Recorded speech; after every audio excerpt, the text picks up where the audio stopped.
And welcome back to another gameplay. Yep, playing game today. To another Der999 Talks About. And they're fine. And they were talking, and they were having a positive discussion. I hope, with some negative aspects. I regret. About my experience with KSP2 so far. We're not talking about any. Well, we're talking about my most major fix now, please, concern with KSP2 right now. There were a lot of things to fix, but this one is simple, easy. They can do it in 5 seconds if they know where to find it in their code base, in their database. If they know where to find it, just fix it. You could probably do it on your own client, maybe. I don't know. When modding comes, you'll be able to. I would hope. If easy modding ever comes, you'll be able to do it pretty easily. I hope. If you can modify if you can modify gravity and stuff like that, you can probably do it. On planets, just modify the characteristics, like give the moon atmosphere and how much atmosphere and stuff like that. You can probably do it. But anyway. So then we're talking about my 3 main concerns that will fix a lot of things for a lot of people in KSP2. That's the title in KSP2. Also, my general journey of a discovery of it. Now I have on day 1 played 6.8 hours of the game. I haven't played it since then. I haven't played it. I haven't played it today. The next day, the 25th, the day after launch, because I was waiting for my copy of Company Errors 3 to come in. Yes, because I ordered a physical copy like a boss. But anyway, so Kerbal Space Program 2 is out in early access, and I played 6.8 hours of it. Again, there'll be spoilers. Again, there'll be spoilers to my upcoming episodes of my KSP2, gameplay series, and probably my upcoming episodes of my Kerbal Space Program 1 gameplay series. So yeah. So on day 1, I want... of all the things I could have done in the Kerbal Space Program 2, the simple thing I wanted to do the most was go really, really fast and carry an atmosphere. I wanted to make an airplane, that went hypersonic, as in Mach 5 to Mach 25, as stated by Google. Or Mach 24, I guess. But then it becomes reentry speeds, and basically the sky's dome enough at that point. But it's still hypersonic, I guess. But anyway, so I decided to do that. So I made this guy, who's been kind of locked around doors because of how Kerbal Space Program's 2 saving system works. So I made this guy, and all he is just a tank, a whiplash engine, the bubble canopy cockpit, a rim jet air intake radials, and the procedural wings up, and 8 procedural canards, full moving surfaces, and then 2 medium wings. What I discovered when flying this guy is whenever I got near the speed of sound, which is, let's say for the sake of argument, is 400 meters per second on Kerbin right now, in the lower atmosphere, he would go like this, like that, and like that, like that, and like that, like this, and like this, like this, and like this. And that would cause major oscillation, and with the SES, it will go like this. All my flap surfaces will go all flappy, and it will oscillate itself to death. That was not good, and I postulated that the SES is a little brutal in this game, like twice as much as KSP1, which is. That needs to be fixed. But what also is a problem, I found much later on as I went on Gameplay 2, Gameplay 3, Gameplay 4, the current gameplays I have right now, which I have bonus videos of, by the way, of their best moments. I figured out that no matter how fast you go in Kerbin's atmosphere, it will always slow you down. As soon as you run out of fuel, your speed drops, like to a silly extent. This guy, as you can see, was going at the speed of sound, arguable speed of sound, and it was doing fine, but he couldn't go no faster, even with 6 flash engines and not much parts. Only 2 gas tanks, one here and one here. Actually, this is technically 2 gas tanks. One there, one there. I keep forgetting. One there, one there, one there, one there, and the 4 split part. One there, one there, one there, one there, one there, one there, and one there, one there. One. You get the idea. He also has bi wings and the same canard things, and the 4 same canard things. He could not go hypersonic. He could barely break the sound barrier. Although, it turns out that he didn't break the sound barrier, because that's another flaw of the game so far, or another design quirk, oversight, what have you. Not in early access even. Yeah, this could be not in early access even. It could just not be possible to break the sound barrier. No matter how fast you go, no matter how much brute force you force it, no matter how needle thin and fast your craft is going, no matter if you drop it from the sun, no matter if you drop it from Joule, like you take Joule and you just throw it out of the system and you go right at Kerbin, as long as you can pull up and sustain 300 and sustain whatever amount of G's you're pulling and this dude, and just pull up with all your might, get the stick jammed into your chest, jammed into your stomach, you will survive. You will slow down. Every single time, I can guarantee it almost. I've only been up to, skip this. I've only been up to, I've only been up to the edge of cripple influence at roughly 9 kilometers, or kilometers as I say, above Kerbin, and dropped at the pull of Kerbin's 1G of gravity. Even then, this guy was able to make it. Albeit that I deployed the shoots far too soon because I'm still getting used to shoot physics. I still remember in KSP1 where you can just press the shoot button and just wait. Once you're in the atmosphere, just wait. It'll do it eventually, trust me. I'm not quite sure if that ever became different in KSP1. I'm not quite sure because I don't use shoots that often. Well, you shoot on this guy because it was just the easiest way to land. I could just put a single bicycle gear. I can put like a bicycle gear under him. That's not too crazy of a concept. But I don't really need to. The shoots are just fine. He lands on his wings. Classic KSP style. Classic pre-alpha before they had the landing gear style. And this guy survived. Ish.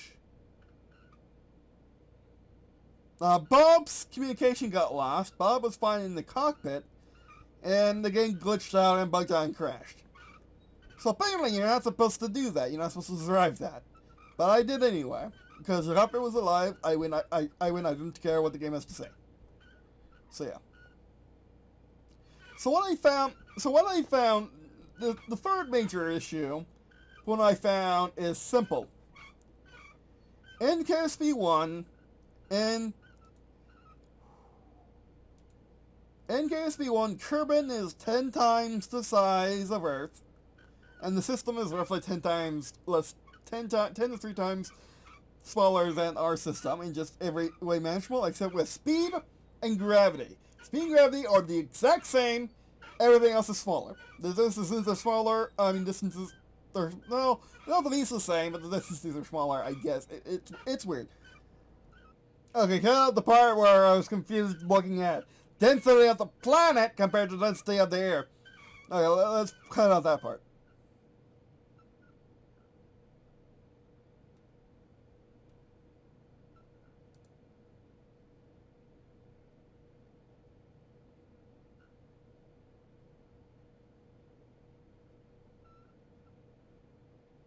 Oh, so they never...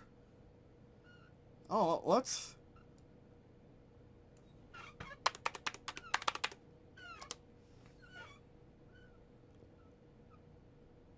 $100,000K, or 100,000K. Okay, essentially the same atmospheric pressure. Boy, we have it!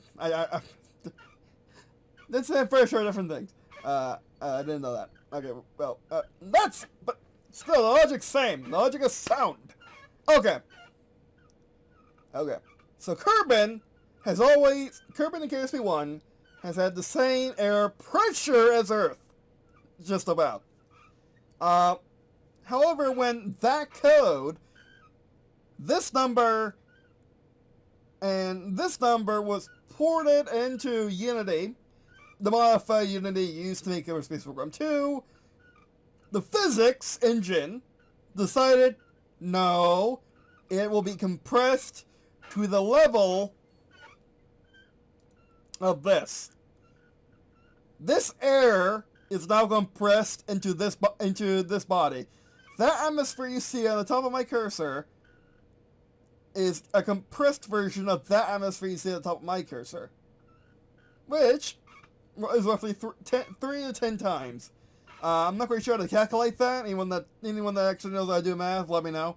What you think the actual pressure is on Kerbin on KSB2, based on the fact it's 10 times smaller, but has the same air pressure, which means that which was the cause of my issue. What was making my plane go like this? What was making my plane go like this was yawing back and forth and rolling back and forth, or well, mainly just one direction, is the fact that the air is now thicker in KSP2 because of how the physics engine works. I think that's an incredible discovery, don't you? Also, an incredible annoyance. It's fun to mess around with, don't be wrong. I had an incredible fun 6.8 hours in the game, but I don't want to have that be the constant for everyone. Especially people like Carnasa, who makes realistic designs and don't have time for the nonsense that is all of the wings in the world. That is this thing. The nonsense that is all of the wings, as you can see. Like, you either use a ton of wings to be uber stable, like, look at that! Look at that! Look at that! Get your on the ball, and look at that. It's perfectly dead center, because it has so many wings. And they're all perfectly designed by me, of course, to be perfectly dead-centered. You also need to have struts doing crosses on a tank. And it also would be beneficial to have tanks on the sides so you can stir them up better. Have struts going like that as well, like that, or like in some pattern. You don't need all the struts in the world. You don't need that. You don't need a modular rigidity like Cass did. That helps, don't get me wrong. That does put a band-aid on the problem, but there's still a problem. Because planes can afford this. People who are landing space shuttles, which are delta wings half the time, or no wings the other half the time, don't have time for this. They don't have time to put a canard on, maybe 4 of them, maybe some more wings, maybe make a biplane, a triplane even, and so they can take advantage of the air being so frickin' thick with 3 C's. They can't do that. And that's sad.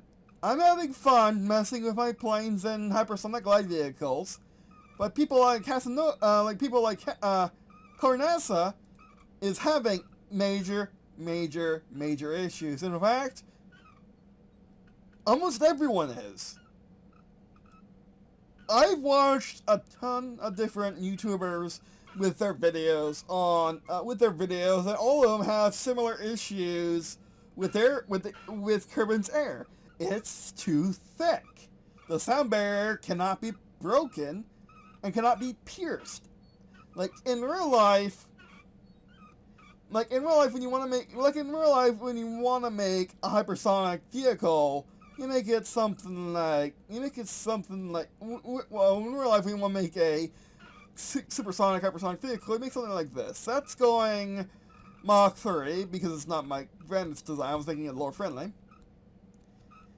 But you notice it's very pencil shaped. It's very dart shaped. I put big wings on it, and that's probably causing it to go slow, as well as its just general mass and engines and whatnot, causing it to go slow. You don't do this thing. This is my hypersonic glide vehicle. Let me show you a hypersonic glide vehicle, what a hypersonic glide vehicle should look like.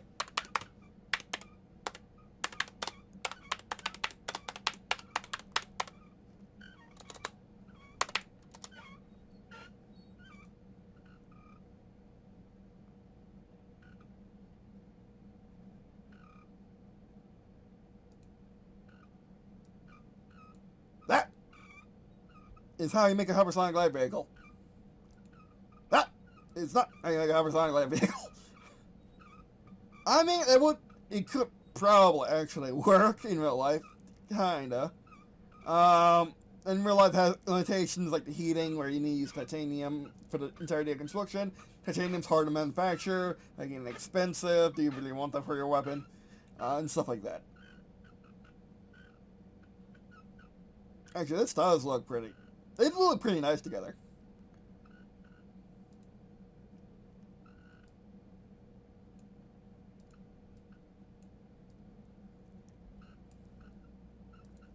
So yeah, those are the three main issues that are, I think, holding up the KSP the most, besides just the general oh my word bugs.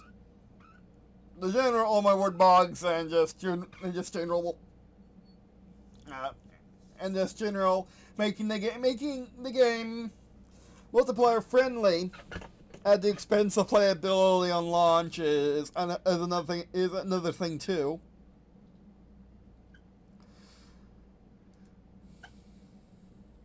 So yeah, those are just my thoughts on the three main issues of KSP2 right now. The air pressure is too thick. It's roughly 10 times too thick. 3 to 10 times too thick. The sound barrier needs to be added into... The sound barrier needs to be breakable in the game. It needs to either be able to... Well, it needs to just be breakable. Oh, you don't really break the sound barrier in real life. You go faster than the speed of sound in real life.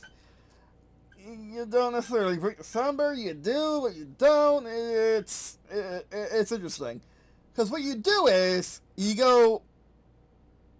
The example I used, it's like... Okay, in KSP1 in real life, to go really, really fast, to break the sound barrier, you would pierce it. You would pierce it, like putting a needle through, like putting your finger or a needle through, into a foam pillow. In KSP2, it feels completely different. It feels like you have to punch the freaking thing to death in order to get it flat. In order to go your speed, you need to keep punching it over and over again. Like, punching over and over again is when you stage. You punch it, you stage, you let go, you punch it, you stage, you let go. You punch it, you full throttle into it by punching it. You let go by staging it. You full throttle, you let go. You full throttle, you let go. You full throttle, you go. Like gearing in a race car. Or you can just full throttle and go. Or you can just fall from really high and go.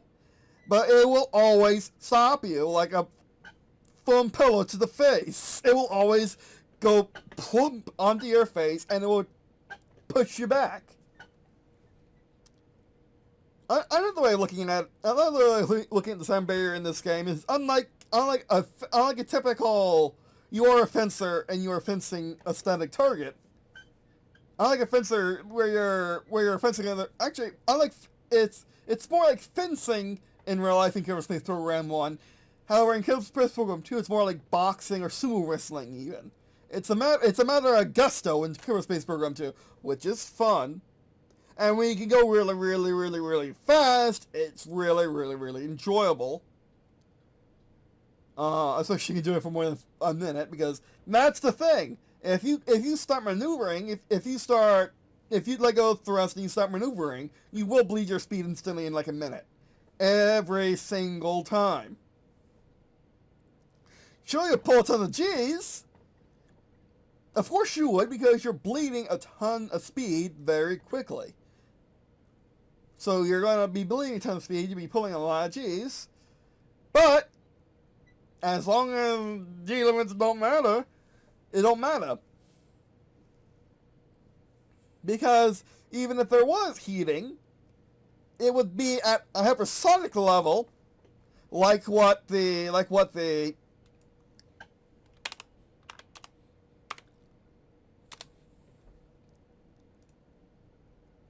X15 experiences, and not reentry heating.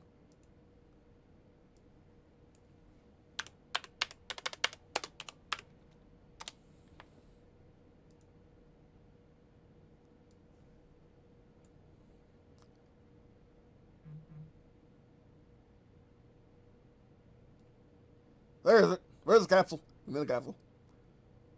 And not reentry heating that's the real image. For what? Want to show? And not this. In Kerbal Space Program 2, you're only facing this level of heat, not this level of heat. This is 21.4 Mach. This is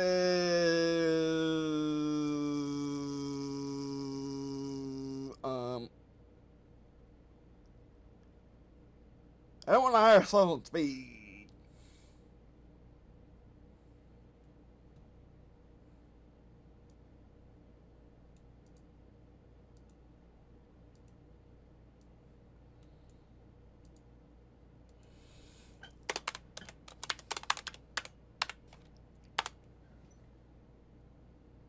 Now, essentially I'm on 5.8. Although when you're falling back from the moon, as he is doing here in Starship, or I'm doing here and falling from the same distance, it's more like nine. It's more like nine. It's more like It's more like nine times the speed of sound, or Mach 9. So almost twice as much as this guy, but not.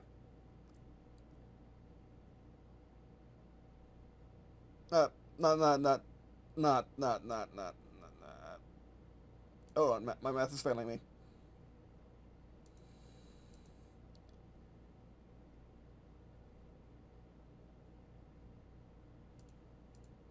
Ah, 5, right. 5. And not well, 5 times 5. It's like what more do you want? Do you want to go twice as fast? Do you want to deal with the heat of twice as much as an X15, or do you want to deal with the heat like more than that? Like 5 times as much as the X15. Like what? Like yeah. Notice the X3D doesn't have a heat shield. It just is made out of titanium. Whereas this guy has a heat shield. And it has a heat shield. So yeah. Those are the 3 things I want changed, and I guess we're gonna wrap things up now and upload. Well, after that's done rendering, and it is, yay! So we'll wrap things up and upload that. But those were I've been wanting to get that on my system other than the gameplay videos, because it is a major issue. Those 3 are the major problems in Kerbal Space Program 2 right now, and one of them's fixable. Just make the pressure less, please. Make it more like Earth. Make Kerbin less pressure like Earth, not more pressure like Earth, if you know what I mean. But anyway. Alright, so that'd be a video. Thanks for watching. I appreciate watching this video. It helps me check out our stuff in the description. Also, just for his Facebook channel, which goes to his Facebook channel. So watching these videos like each kind of place and sharing friends first stuff. Alright, that'd be a video. Thanks for watching. And I guess see you in the second.